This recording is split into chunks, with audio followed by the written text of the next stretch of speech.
What up everyone, Shark here. Welcome back to the channel. As I hope you guys have noticed, when you comment on my videos or you leave a question, I normally try to respond and answer as soon as I can. However, some of the things you guys have asked me, there really isn't an easy answer to the question. So instead what I've done today is I've went out and tried to find the answer to 6 of the bigger and more detailed questions that y'all have asked me in the last couple of weeks. So we're going to cover detection, the difference between visual and radar ranges, and we're going to go through detection values for all unit types. Yes, all unit types. We're going to talk about suppressors and concealment. We're going to talk about supply detection and micro. We're going to overview active protection systems. I'm going to give you a comparison of the SMAW versus SRAW loadout for the USMC Assaultmen.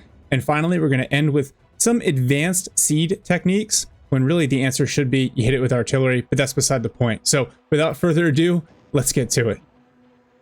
All right, to demonstrate basic ground detection, I've got these snipers here. I've got a squad of Marines in the open, a squad of Marines in a building. So I'm going to advance these guys forward.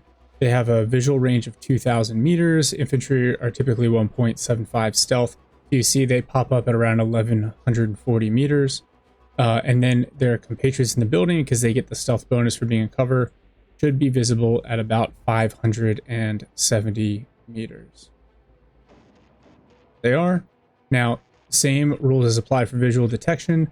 These units will cease being visible at twice their detection range. So these Marines should go away first at, again, 1140 or so.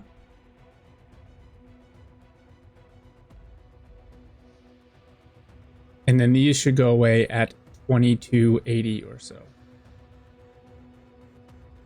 Now, I say or so, and I'm going to say that a lot as we go through all these different mechanics, because it appears that units actually appear or are detected a little bit closer than the math would suggest that they are, and they are released a little bit later than the math would suggest that they are. I can't tell if this is a server issue, if it's like a netcode issue, or if it's intentional on the part of the developers. But as you can see, basically at 2280, twice that range, lose visual contact, and now we have to advance all the way back in to regain it. All right, for the first example of high altitude detection, I'm going to base this on visual detection. So this is a Pantsir. Its high altitude detection range is 2,000 meters, right? Looking at a Global Hawk with a stealth rating of 1.25, which means I should detect the Global Hawk at 1,600 meters. And that's the case here. Now, with visual detection, it appears that once you have an object identified, you maintain sight of it for essentially double the initial detection range. And you'll see that holds true here. So I detect the Global Hawk at 1,600 meters, and then it's going to disappear from view right around the 3,200 meter mark. Now, with radar on, it appears to follow different rules. So the detection range is expanded to 4,000. This is divided by the 1.25. So I should expect the detection range of about 3,200 meters for the RQ4. However, once the unit is detected, rather than doubling the range at which I can hold it, instead it's as if the stealth rating gets changed to 1. So the max detection range is 4,000 meters, and as you'll see, the Global Hawk disappears at 4,000 meters. So speed it up just one more time here. You'll see I'm going to pick it up right at around 3,200 meters, maybe a little bit less, and then lose it at 4,000 meters. Now, for whatever reason, low altitude doesn't behave the same way. So for the Pantsir, it has a low altitude visual range of 3,200 meters. As you can see, I pick up the A-10 Thunderbolt, which is a low altitude aircraft, at about 3,200 meters. It wraps around and I lose sight again at 3,200 meters. Only to pick it up a few seconds later as it completes the orbit, comes right back around to about 3,200 meters. So consistent visual coverage, 3,200 meters at low altitude. Now, at low altitude with radar on, I pick up the A-10 right at 4,000 meters and hold on to it, even though it's at low altitude, with that same vision, because again, no stealth rating, until it hits 4,000 meters, where then it disappears from view. So for SAMs, even with their radar off, I consider them to function via the radar rules, right? And so in this case, the anti, it's got a visual range of 4,000 meters high altitude with no radar on. The Global Hawk has a stealth rating of 1.25, so you'd expect detection around 3,200 meters, which is what you see.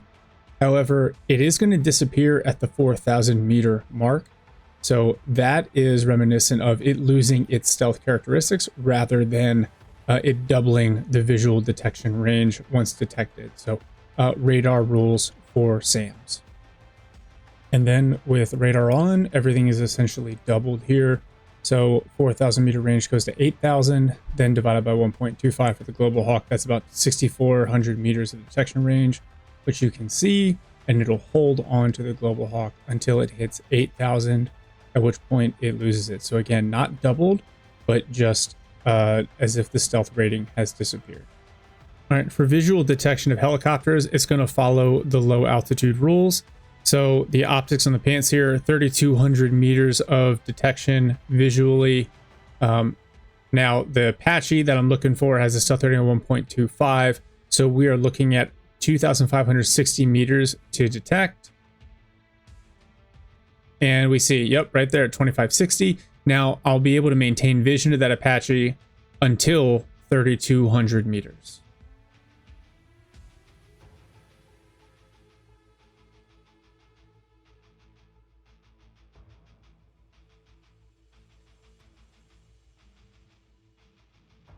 And it disappears. Now, turning the radar on increases low altitude detection range to 4,000 meters, but again, because of the Apache's stealth rating, that should be reduced to 3,200 meters. So I'm going to move this forward, and boom, we see the Apache at 3,200 meters.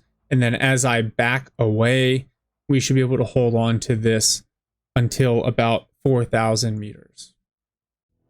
This is consistent with radar considering the stealth rating gets reduced to 1 once you have identified a target and are trying to track it. All right, what I want to show you here is the value of low altitude for helicopters. It does not actually change the detection altitude for your helicopters. Really, all it does is help you break line of sight. So here I've got a tour with the radar on. Its detection range for the Apache and for the Kiowa my buddy has hidden right now is going to be 3,200 meters with the radar on at low altitude. That's just based on a simple calculation on radar range and the stealth rating of these helicopters. Now watch as my teammate here tells his Kiowa to go to high altitude.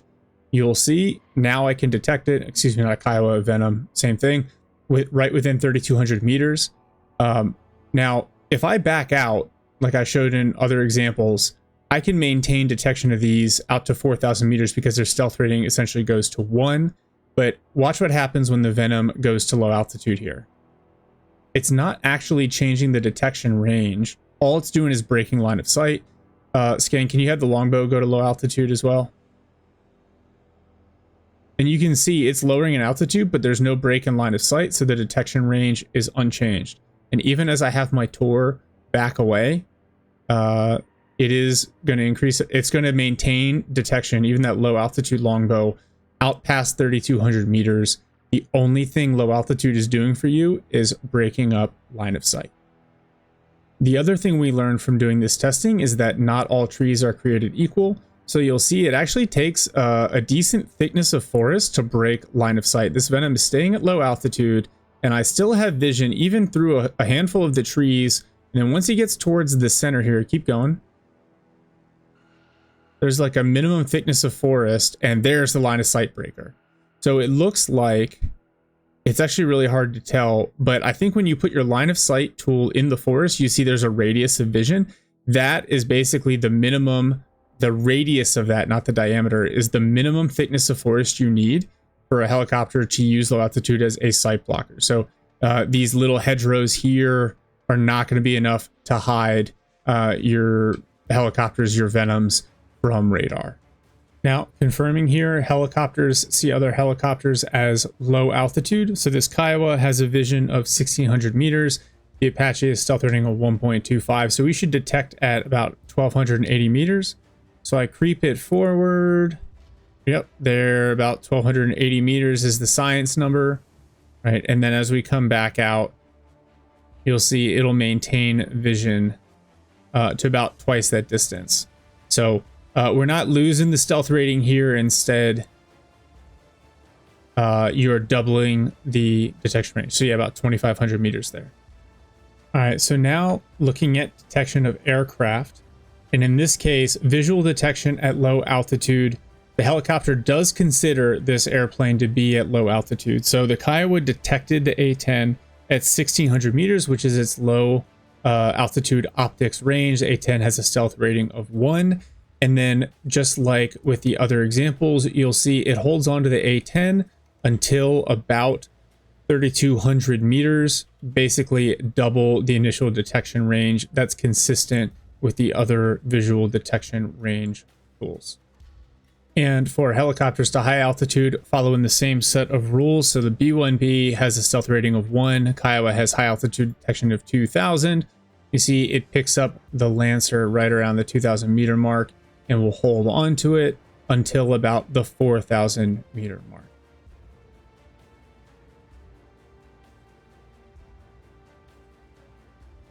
Now, vision for airplanes works a little bit differently. So at high altitude, the optics range for the F-22 is 12,000 meters. And as you can see, it spots the B-1B, which is also at high altitude at 12,000 meters. As I turn away, it'll lose vision at 12,000 meters. Easy. If I come back down to low altitude, because the target, the B-1B, is at high altitude, it stays the same. This should not really be a surprise. This is how everything else kind of works, but detection at 12,000 meters, and then you're going to lose detection at 12,000 meters as well. Just like that. Now, what's interesting is the airplane uses its high altitude detection value for another airplane at low altitude. You see it picks up the A-10 Thunderbolt at 12,000 meters, despite the Thunderbolt being at low altitude. So that actually doesn't change the detection range, and it'll hold on to the A-10 until it hits 12,000 meters.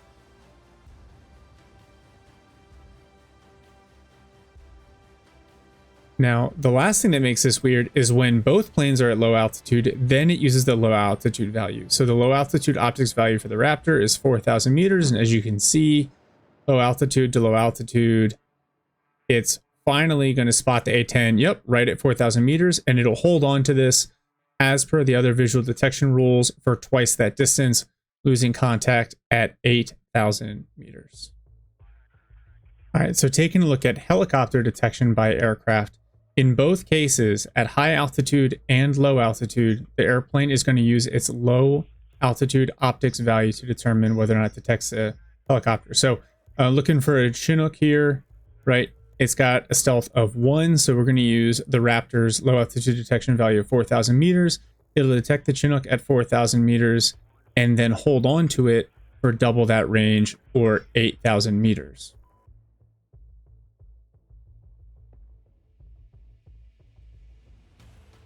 And note that at low altitude, this detection value does not change. As long as there's clear line of sight, we'll pick up the Chinook at about 4,000 meters and lose it again at 8,000 meters.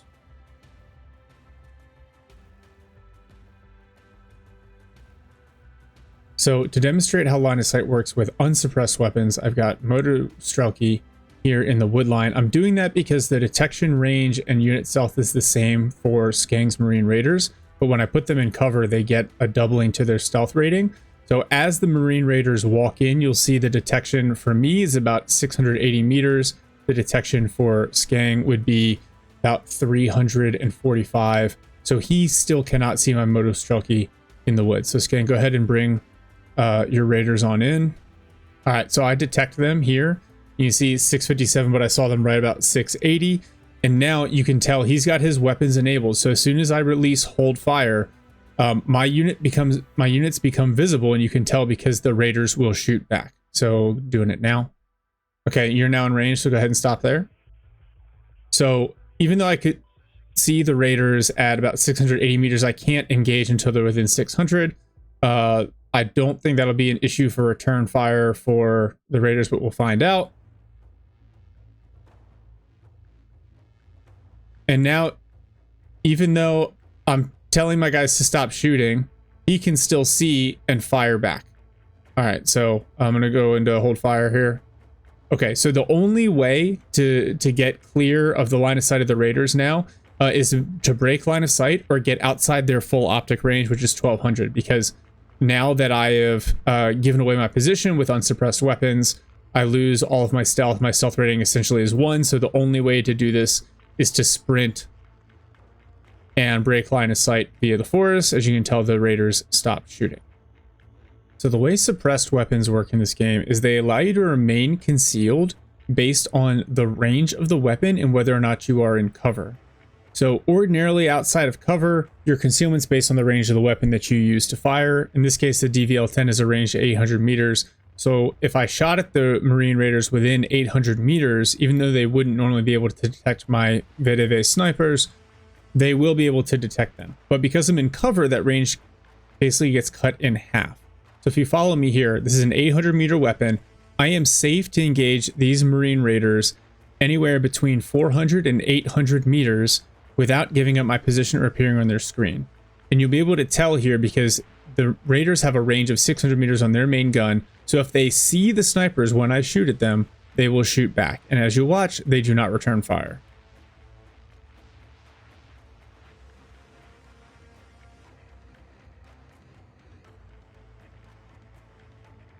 Right, no aim time, no return fire.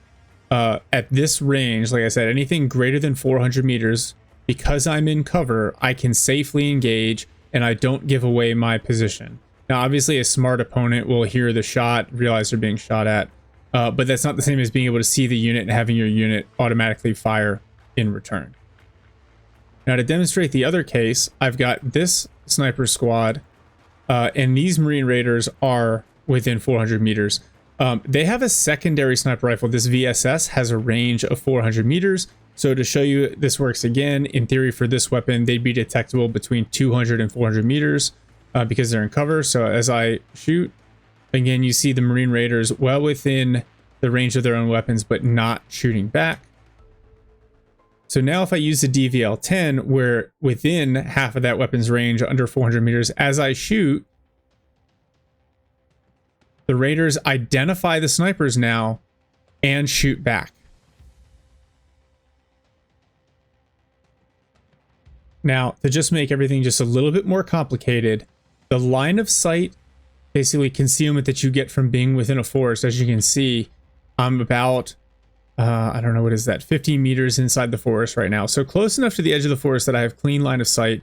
I'm within 400 meters, and as I engage these Marine Raiders at this range, with the extra concealment from the forest, you notice that they're not going to shoot back. But as I advance close to the edge of the forest and I lose that stacked concealment from being within the forest, now the shot should trigger detection for the Marine Raiders, right? They see and then they shoot back. So if you take contact, use the sprint to break line of sight, now they don't see me, so I can go ahead and move elsewhere, get back within engagement range, and fire again. Although, of course, as soon as I do, they're going to see me again and open fire. Run away, little snipers! And that's a lot of firepower on the Marine Raiders in the standoff configuration, and they will ultimately win that engagement. In reality, the big takeaway here is to understand that when you're suppressed, as long as you're in cover, you can engage safely from half of your weapon's range to its max range. So in this case, when I see the Raiders are about 329 meters away, I can use the VSS. I can even use the cord here to engage, and I don't have to worry about them shooting back. But as soon as I use my long range weapon, this DVL-10, now I have to worry about them shooting back at me and detecting me because they're within half of that weapon's range. This is something worth keeping in mind.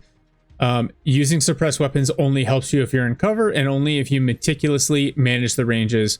But if you do things right, it can help you get a couple shots off, break line of sight, and keep your units alive to fight another day. We had one guy ask me about the detection of supplies.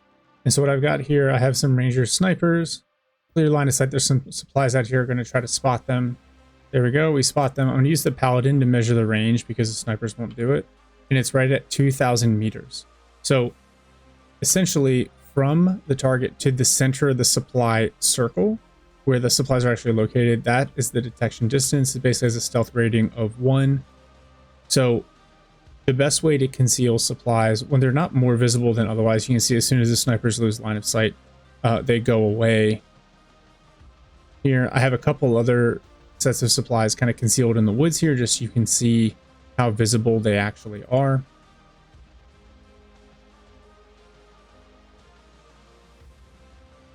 In this case, you can see snipers can actually see through that wood line a fair distance, right? So they can catch the supplies there. But the supplies up here that are actually in the forest are much more difficult for the snipers to find until they're right on top of them. They actually see this set of supplies again first, and that's because line of sight is considerably restricted in forests. It's worth noting that once supplies are spotted, as long as line of sight is not broken, they follow the same vision rules as all other units. So ground vision detection, double distance to maintain detection. In this case, though, I'm about to lose line of sight here, and you can see the supplies are no longer visible. When it comes to air units, detection for supplies follows the same rules, right? So visual range, as long as there's clear line of sight, that visual range is doubled as you move away. And actually, you can see that forest line of sight only protects that one supply point briefly. So drones are a really good way to spot supplies. And then if you have units in the vicinity that can maintain visual coverage, you'll maintain awareness of supplies. But in reality, supply points are difficult to move.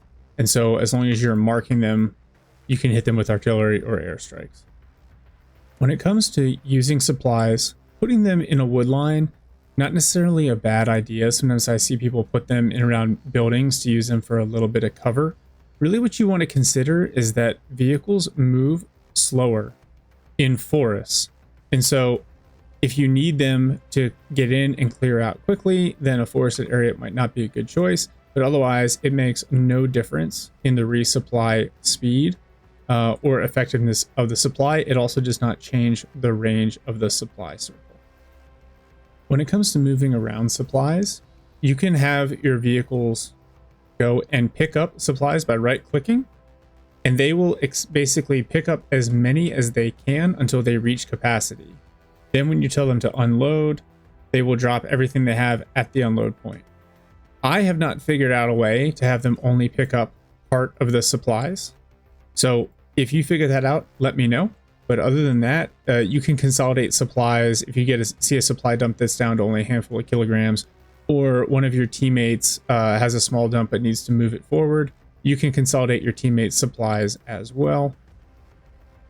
And then there are advantages and disadvantages to using helicopters. Helicopters obviously easier to kill when visible, but they do move very, very quickly.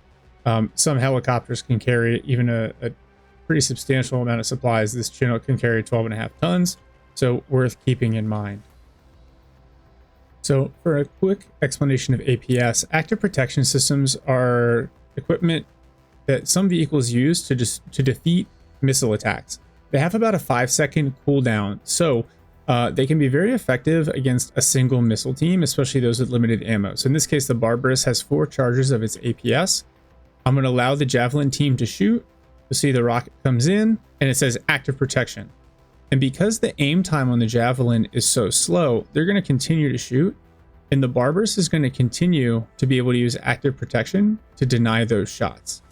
Now, it only has 4 charges, but even then, right now this Barbarous is on hold fire. But if it wasn't, it would have 100% killed this Javelin team in this building by now.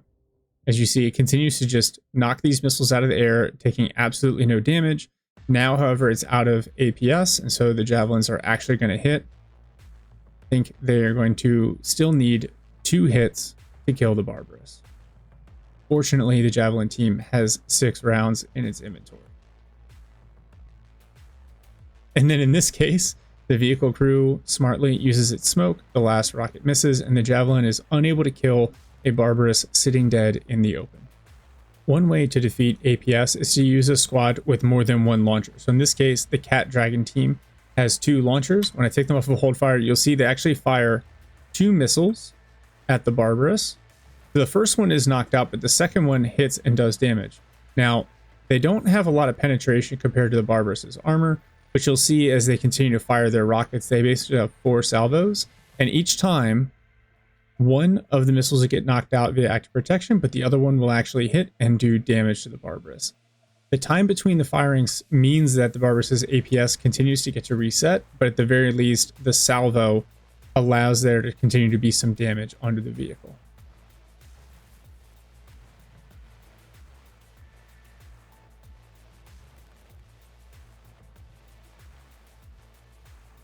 And note that vehicle crews will default to using active protection first versus smoke.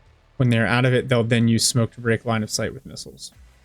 Now you can always just brute force APS by getting multiple squads with multiple launchers in close. In this case, there are 6 different launchers. So you'll see some APS, but now the rounds are coming in before the APS can reset. Occasionally you'll still see it pop up.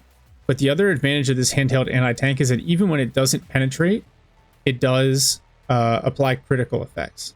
And these 2 squads able to wipe out a Barbarous, and it didn't even use half of their ammunition. The problem, though, again, is you have to get them super close. In this case, the terrain is what's kind of masking it so that they can't stay in cover. But it does take multiple salvos unless you can get them on the flank of the enemy vehicle. And then finally, it's worth noting that tank main guns, basically direct shots, are not subject to APS. So in this case, when you fire, at most, the Barbarous can pop smoke, but the APS does not save it from the Abrams main gun here.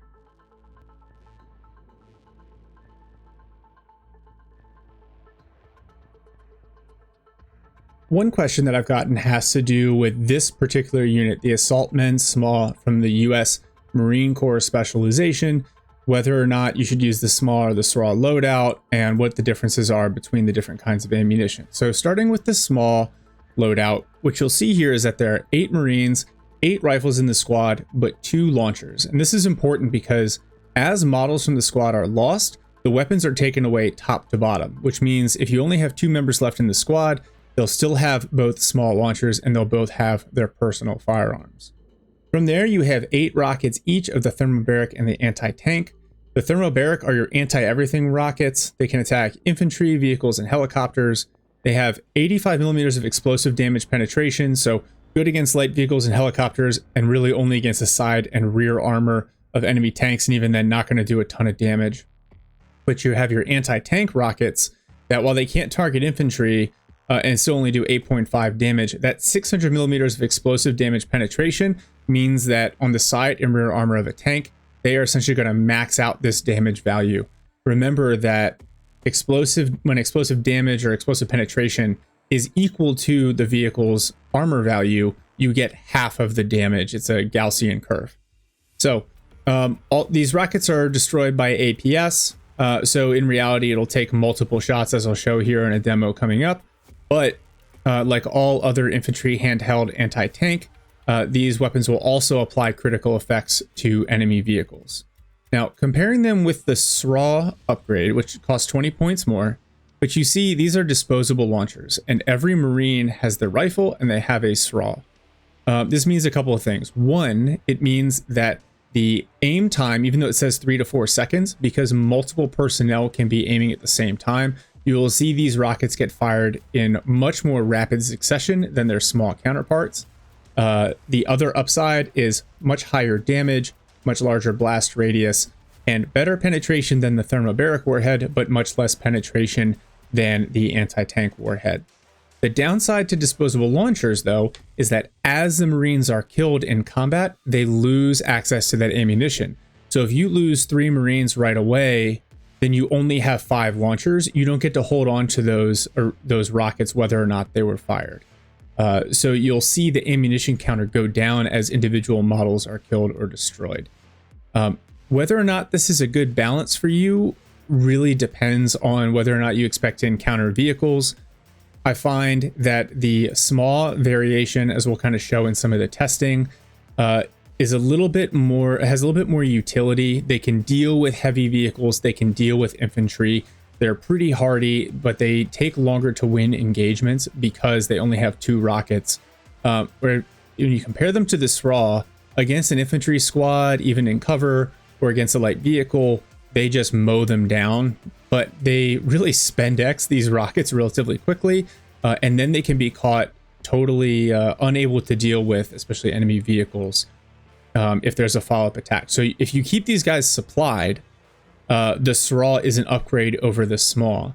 But if they run into too many consecutive engagements, they will eventually start to lose because their primary advantage is this explosive rocket, and once they're out of them, they are truly screwed. So let's pop over, let me show you some stuff in testing, and then you can make a more informed decision. Okay, so demonstrating first with the small squad here, and believe it or not, I have to have an Abrams over here, otherwise this enemy tank will constantly face its front armor towards the enemy. But we're gonna let these guys shoot onto the side armor here, and you're gonna see how they're able to overcome APS because they have 2 launchers, which cuts down the reload and the firing time.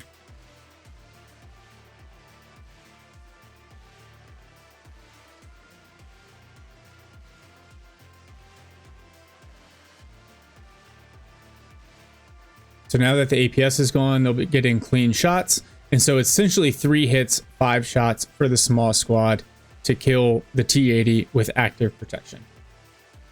All right, now we're going to try the same thing with the SRAW.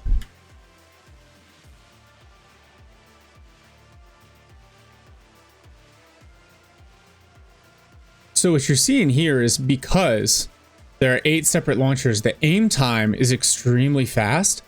But the reduced penetration means that with 2 active protection shots, the Assaultmen SRAW are not actually able to kill the T-80 by shooting at its side armor. All right, to test the performance against infantry, I've got these squads lined up against guard motor rifles, the Motostrelki. So I'm going to have the Assaultmen SMAW attack move first. I'll speed it up just slightly. And you'll see they're going to come across the Motostrelki, immediately use the thermobaric rounds to shock and panic the motor rifles, right? And then that allows them to get a huge advantage in the rifle combat. They start to get shocked themselves, but now they have a numerical advantage over the Motostrelki, and they win only using the thermobaric. So now if they came across a light vehicle or a tank, they still have their anti-tank munitions. Now the SRAW squad, because it's multi-purpose, but they can aim and fire a lot faster, are going to more convincingly win this infantry engagement, immediately panicking the Motostrelki, and then look at them just spendex these SRAWs and clear the infantry very quickly, but now they're down to only 2 launchers left. All right, I've gotten a lot of questions about how to beat the anti-aircraft systems with seed aircraft, and so I'm going to show you a technique if you have 2 birds that you can use that's reasonably successful. So there's a radar somewhere over here. I'm going to have my first F-35 fly in at high altitude and let it loose off one of its harms. Once it does that, I'm going to note the location and have it dive for the deck and come back and group up with his buddy. So I've turned off the harms right there. That's where it is. So now what I need to do is I need to get these guys to come in low enough that they can get close, but spread apart so that one missile can't knock out both of their harms. But I need them to fire simultaneously so the SAM doesn't have time to reload. So I'm going to have this guy go here, this guy go here. Notice that their harms are disabled. And once I've got them spread apart and in close, I'm going to tell them to move towards the SAM launcher. They both launch their harms simultaneously. I hit afterburner, tell them to retreat. The SAM gets confused, tries to knock out one of the missiles, fails, and eats the harm. And that's how you knock out a single SAM launcher. So in this case, I've given the enemy a second SAM system, a TOR, to protect the S-300. So what I'm going to do here is essentially try the same thing, but without necessarily locating the radar first. Again, I only have 2 birds, so I'm going to bring them in low, outside the radar range. If this one would fly the way I wanted it to, that'd be really cool. Once I get them spread apart enough, I'm going to redirect them towards the SAM radar. And I'm going to turn on their harms, and this time I'm going to let them shoot all 4. As soon as I see the second launch, have them hit the afterburner and bounce away. And you'll see one of the SAMs actually does get knocked out. And because these are the F-35s, they're able to dodge a couple of those missiles. Now, these approaches might only net you 1 SAM system, especially if they leave their radar on. But it's still going to be more effective than these kind of high altitude seed runs where you're basically just lobbing missiles at the SAM launchers and they're all going to get shot down and intercepted. So if you want to have some success, you have to micromanage the use of the harms and the low altitude approach. Now, if you have something that can launch cruise missiles, you can try another technique. I have my F-35s on standby, low altitude harms turned off. I've got the B-1. The first thing I'm going to do is just fire a couple of cruise missiles in the general direction of the SAM launcher because I want to confirm location. The B-1 somewhere around here. Once it gets into range, I'm going to tell it to come orbit back in a safe location. You can always watch here. It'll tell you when it basically launches those cruise missiles. I'm going to have it come back to low altitude and flip around. Send my F-35s on their deep mission. And I'm just going to watch for the SAM launchers here as the cruise missiles come in. So there's one and there's the other one. Perfect. So now the B-1, I have it come around and I'm going to have it salvo 3 at each.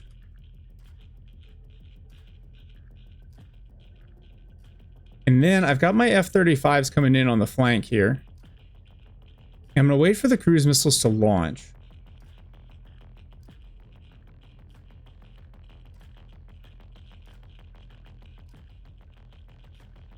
All right, so cruise missiles are away. And now I'll bring my F-35s in close and turn on the harms. So just like before, coming in low, salvoing all the harms, and then getting them out of there. And you can see we're just overloading the defenses here. And I can't tell if we got the second one. I know we got the first. So it might have been a missed cruise missile shot on my end, but we got all the airplanes out and we significantly suppressed the enemy's air defenses. All right. That is all that I've got for you today. Big thanks to SKENG for helping me test all of this stuff out. Please, if you've got additional questions, post them in the comments. I'm going to try to do one of these videos every now and then, provided it's useful to you guys. Let me know what else you want me to test, what else you need help figuring out, and we'll just take a crack at it. So thanks for watching. We'll see y'all in the next one.